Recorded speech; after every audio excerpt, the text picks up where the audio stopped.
បាទជំរាបសួរពុកម៉ែបងប្អូនបាទស្តុកថ្មីទើបរៀបចំឲ្យមកគ្រឿងទៀតឲ្យបងប្អូនណាបាទជាប្រភេទឡានកូឡា09បងប្អូនណាបាទឡានថ្មីបងប្អូនបាទអត់មានបុកមានប៉ះពុកច្រេះអីអត់មានទេបងប្អូនថ្មីណាស់ឡាននេះបាទចឹងសម្រាប់ពុកម៉ែបងប្អូនស្រឡាញ់ប្រភេទកូឡាបាទពុកម៉ែបងប្អូនបាទស្រឡាញ់ប្រភេទកូឡាបាទឆ្នាំខ្ពស់បាទតាក់ទងមកគ្រឿងនេះថ្មីហ្នឹងបងប្អូនបាទលេខវែងហើយបាទពុជហើយកាមេរ៉ាញ៉េ Android ឲ្យអស់បងប្អូនបាទថ្មីអស់ទោះហើយបងប្អូនឡើងនេះបាទមានកន្លែងណាទោះទេវ៉កកង់ក៏ថ្មីជួយពុកម៉ែបងប្អូនមើលជុំបាទកូឡា09បងប្អូនថ្មីលះមែនតើ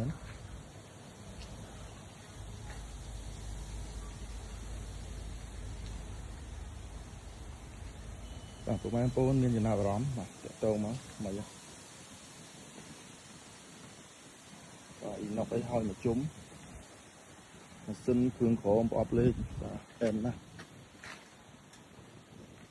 ចុះពុកម៉ែបងប្អូនមើលប្លុកសិនតិចបាទពុកម៉ែបងប្អូនមើលប្លុកសិនបាទកាយស៊ីនគេហៅក្បាលបូមវាអីបងប្អូននេះបាទនៅមុខឈុយនៅថៃវានៅទាំងអស់បាទថ្មីហ៎បងប្អូនបាទមិនឡើងផ្លាញ់គោបងប្អូនណានេះ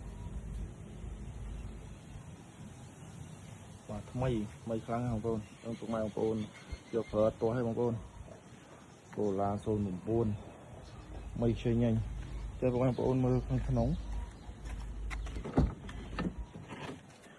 បងប្អូនមើលខាងក្នុងបាទគ្រឿងក្នុងគ្រឿងអីវាគឺនៅថ្មីមែនទែន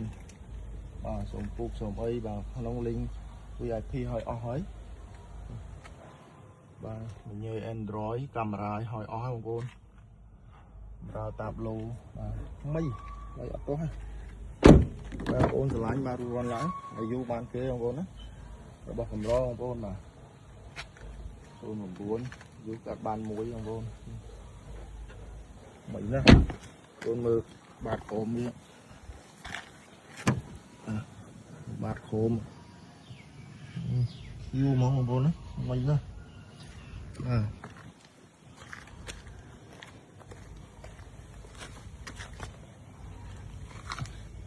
នេះបងប្អូនមើលបាទនេះកាយស៊ីនអីវានៅទាំងអស់បងប្អូនណានេះបាតក្រោម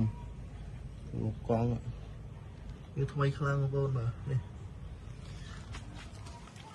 បងប្អូនមកមើលនេះជូនភិនភីអត់ឲ្យទាស់ចិត្តទេ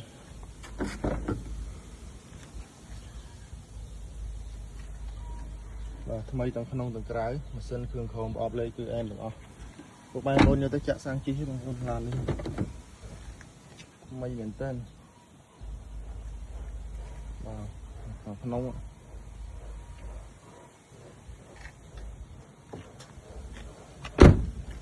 បាទក្រោមបងប្អូនមើលបាទមានពុកច្រេះអីបងប្អូនបាទថ្មីហ្មងដឹកប៉ះក៏អត់មានទេបងប្អូនសម្រាប់បងប្អូនចង់បានឡានស្អាតបាទឡាន